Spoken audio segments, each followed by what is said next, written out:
Hello friends, దిమ్మ తిరిగే దెయ్యాల కథలు అనే సిరీస్కి స్వాగతం సుస్వాగతం. నాము ఒక సాఫ్ట్వేర్ కంపెనీలో ఉద్యోగం చేస్తున్నాడు.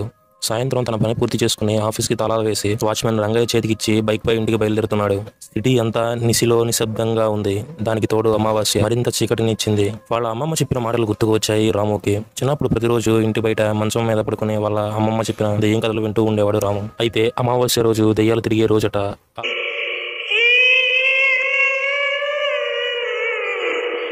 ఆ రోజు దెయ్యాలకు చాలా శక్తులు వస్తాయని వాళ్ళ అమ్మమ్మ చెబుతూ ఉండేది. అవసరమైతే అది మనిషి రూపంలో కూడా వస్తాయని వాళ్ళ బామ్మ చెప్పిన మాటలు గుర్తుకు వచ్చాయి రాముకి. అవన్నీ గుర్తుకు రాగానే రాముకి ఎంతో భయం స్టార్ట్ అయిపోయింది. కానీ కొద్దిగా ధైర్యం తెచ్చుకుని తన బండిపై అలా వెళ్తూ ఉన్నాడు. అలా కొద్ది దూరం వెళ్లేసరికి సిటీ పొలిమేర వచ్చింది. ఆ సిటీ అనేది సముద్ర తీరానికి ఆనుకుని ఉంటుంది. రాము ప్రశాంతమైన సముద్రంలో అలలు తీరాన్ని చేరి వాటిని హాయిగా చూస్తూ ముందుకు కదులుతున్నాడు. ఆ బీచ్కి ఒక పెద్ద చరిత్ర ఉంది. ఆ బీచ్కి ఎవరు రాత్రిపూట వెళ్లరు. ఎందుకంటే రాత్రిపూట చాలా మందిని అక్కడ చంపేశారు. మరియు అనుమానాస్పదంగా కూడా చాలా మంది చనిపోయారు. వీటికి కారణం అక్కడ ఉన్న దెయ్యాలే అని చాలా మంది చెబుతూ ఉంటారు. ఈ చావులు కూడా వరుసగా అమావాస్య రోజున మాత్రమే జరుగుతున్నాయి. ఇలా ఎందుకు జరుగుతుందో ఎవరు కనిపెట్టలేకపోయారు. అవన్నీ ఒక్కసారిగా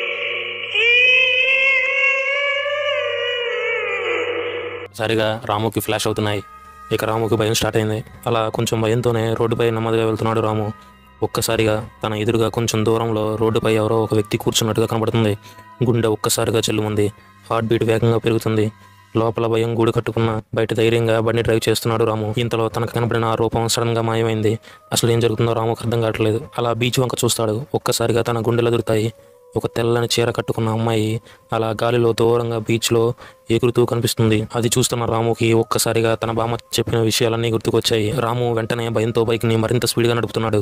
ఈ రోజు ఈ దెయ్యాలని దాటుకుని నేను అసలు ఇంటికి వెళ్తానో లేదో అనుకుని ముందుకు వచ్చే యూటర్న్ని చూసుకోలేదు. రోడ్డు మీద యూటర్న్ సడన్ గా బ్రేక్ వేశాడు. బండి లోయలో పడిపోయింది. రాము ఎగిరి అక్కడే పక్కన ఉన్న ఒక షిప్లో పడ్డాడు. తనకు చిన్న చిన్న గాయాలయ్యాయి. సమయం చూస్తే సరిగ్గా 12 గంటలు అవుతుంది. బైక్ ఏమో లోయలో పడిపోయింది. ఇప్పటికే అది నుజ్జు అయిపోయి ఉంటుంది. టైం చూస్తే అర్ధరాత్రి 12 గంటలైంది. తనలోని భయం మరింతగా పెరుగుతుంది. బీచ్లో ఎవ్వరు కూడా కనబడట్లేదు. ఆ రోడ్డు యూటర్న్ తిరిగిన తర్వాత శ్మశానం ఒకటి వస్తుంది. అడవి చాలా ప్రశాంతంగా ఉంది. రోడ్డు రెండు వైపులా శ్మశానం వ్యాపించి ఉంది. తన రోడ్డు మీద నడుస్తూ వెళ్తుంటే అడవిలో చాలా దూరంగా శ్మశానంలో కుక్కలు మరియు నక్కలు అత్యంత భయంకరంగా, మనిషికి భయం కలిగించేంత భయంకరంగా అరుస్తున్నాయి. రాముకు చూస్తే భయం వేస్తుంది. అక్కడ వాతావరణంలో మార్పులు జరుగుతున్నాయి. అత్యంత భయంకరంగా వాతావరణం మారుతుంది. రాము తన ఇంటికి చేరాలంటే ఇంకా 10 కిలోమీటర్ల దూరం ఉంది. అలా నెమ్మదిగా భయంగానే నడుస్తున్నాడు రాము.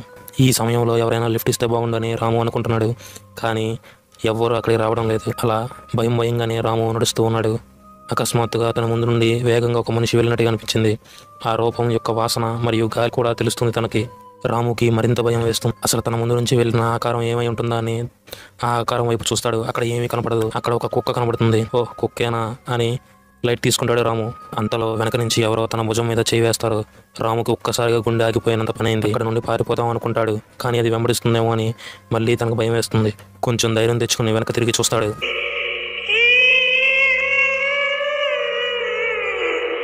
వెనక్కి తిరిగి చూస్తే అక్కడ ఒక అందమైన అమ్మాయి ఆగి ఉన్న స్కూటీ మీద కూర్చుని కనబడుతుంది. ఆ అమ్మాయిని చూసి ఒక్కసారిగా షాక్ అవుతాడు. మళ్ళీ మనసులో అనుమానాస్పదంగా వాళ్ళ బామ్మ చెప్పినట్టుగా దెయ్యమే ఇలా అమ్మాయిలా వచ్చిందా అని అనుమానపడతాడు. దానికి తోడు ఆ అమ్మాయి కూడా అందమైన తెల్లని పంజాబీ డ్రెస్సులో దగదగా మెరిసిపోతూ కనిపిస్తుంది. ముఖానికి అడ్డంగా స్కార్ఫ్ కట్టుకుని ఉంది. ఆ అమ్మాయి యొక్క జుట్టు గాలికి ఊగుతూ కనబడుతుంది.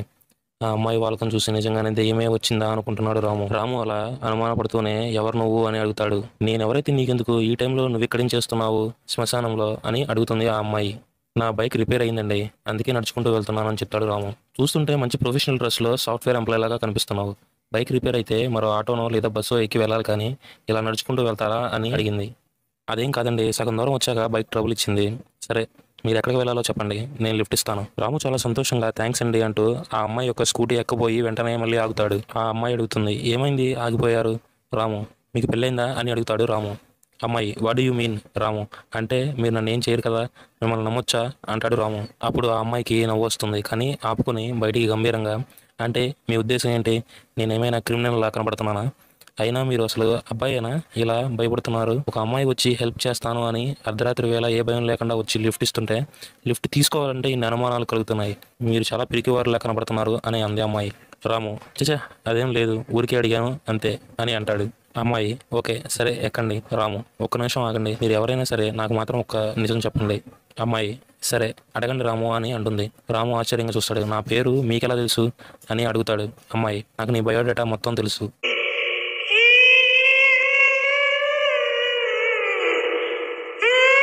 నువ్వు ఇన్ఫోసిస్లో పనిచేస్తున్నావు. ఆఫీస్ కంప్లీట్ చేసుకుని ఇప్పుడే వస్తున్నావు. రాము, అవును, మీరు చెప్పినవన్నీ నిజాలే, కానీ ఇవన్నీ మీకెలా తెలుసు అని ఆశ్చర్యంగా అడుగుతాడు. అప్పుడు అమ్మాయి, అవన్నీ నాకు వెన్నతో పెట్టిన విద్యలే, కానీ నువ్వేమి అడగదలుచుకున్నావో అది చెప్పు అని అంటుంది. అప్పుడు రాము, మీరు నిజంగా అమ్మాయినా లేక దెయ్యమా? మా బామ్మ చెప్పారు, అమావాస్యలో దెయ్యాలు ఆత్మలు అమ్మాయిలా మారి వస్తారని చెప్పింది అంటూ వణుకుతూ చెప్తాడు. ఆ మాట వినగానే అమ్మాయి బాగా నవ్వుతుంది. ఆ నవ్వుకి రాము భయపడతాడు. రాము, మీరు నవ్వుతుంటే నిజంగా దెయ్యమే అనిపిస్తుంది. అమ్మాయి, అవును అంటుంది. రాముకు ఒక్కసారి ఒళ్ళంతా షివరింగ్ అవుతూ చెమటలు పట్టేస్తాయి. ప్లీజ్ నన్నేం చేయకండి అంటూ బ్రతిమలాడతాడు రాము.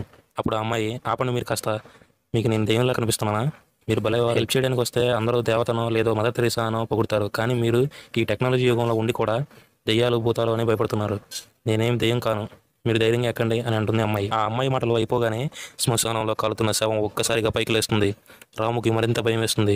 దూరంగా కుక్కలు నక్కలు అరుస్తాయి. రాము అమ్మాయి వైపు చూస్తాడు. అమ్మాయి, అయ్యో, మీకు ఇంత కూడా బుర్రలేదు. కాలే శవం లేవడానికి కారణం వాటి ఎముకల్లో ఉండే భాస్వరం అనడం వల్ల అలా ఎముకలు పైకి లేస్తాయి అంతే తప్ప అది దెయ్యమో అదేం దెయ్యం కాదు. ఇంకా కుక్కలు నక్కలు అరిచినంత మాత్రాన దెయ్యం రాదని సర్ది చెప్తుంది. రాము కదలకుండా అలాగే ఉండిపోతాడు. అమ్మాయి, మీకు లిఫ్ట్ కావాలా వద్దా? నేను వెళ్ళిపోతున్నాను అంటుంది. రాము వెంటనే స్కూటీ ఎక్కి కూర్చుంటాడు. వాళ్ళిద్దరూ కూడా శ్మశానం నుండి బయలుదేరతారు. ఆ కాసేపటికి రాము, ఏమండి మీరేం చేస్తుంటారండి అని అడిగాడు. అమ్మాయి, శ్మశానంలో శవాలను పీక్కు తింటానని సీరియస్గా చెప్పింది. అసలే రాముకి భయం ఎక్కువ.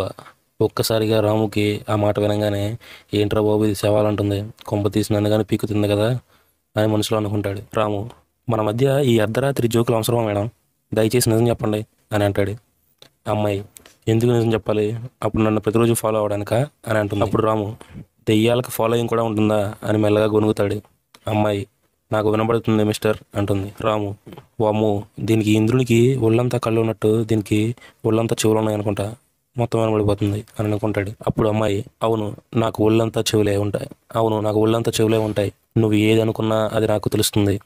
ఈరోజు అమావాస్య, మాకు చాలా మంత్రశక్తులు లభిస్తాయి అంటూ రామును భయపడుతుంది. అప్పుడు రాము, అమ్మో శక్తులా, ఏంటి దేవుడా నన్ను ఇలా ఇరికిచ్చావు అని తనలో తానే అనుకుంటాడు. అప్పుడు మళ్ళీ అమ్మాయి, ఈ రోజు నుంచి నిన్ను నా నుండి ఎవ్వరూ కాపాడలేరు, ఆ దేవుడు సైతం ఒక్క నేను తప్ప అని అంటుంది. రాము, ప్లీజ్ మీరు చెప్పేది నాకేం అర్థం కావట్లేదు మేడం అని అంటాడు. అప్పుడు అమ్మాయి, సరే అయితే విను, నేను మీ ఆఫీస్ నుండి 10 కిలోమీటర్ల తర్వాత ఉన్న ఆరిజిన్ ఆర్గనైజేషన్లో పనిచేస్తాను. మాది కూడా మీ సిటీయే, గాంధీనగర్ కాలనీలోనే ఉంటాం. కానీ నువ్వు ఎక్కడా కనపడలేదు, నేను తిందామంటే. రాము, వామ్మో, తినడం ఏంట్రా బాబు, వామ్మో, దీని మాటలు ఏంటంటే ఇది నిజమే అనిపిస్తుంది. తినడం ఏంట్రా బాబు, నేనేమో చికెనా మటనా, అర్జెంట్ ఎలాగోలా తప్పించుకోవాలని అనుకుంటాడు. అమ్మాయి అప్పుడు అన్నీ చెప్పిన తర్వాత, అడిగేది నిన్నే, మాట్లాడవేంటి, అట్లా సైలెంట్గా ఉంటావేంటి అని అంటుంది.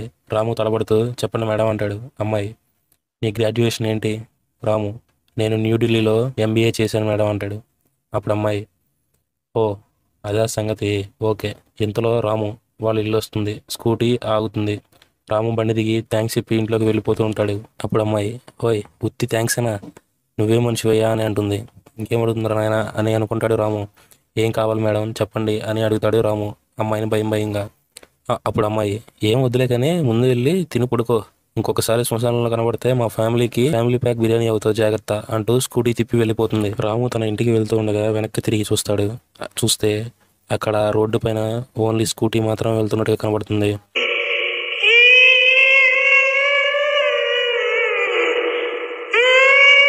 అమ్మాయి కనిపించదు. అప్పటికి అర్థమవుతుంది రాముకి తన దింపడానికి వచ్చింది దెయ్యమేనని. వెనక్కి తిరిగి చూడకుండా ఇంట్లోకి వెళ్ళిపోతాడు రాము.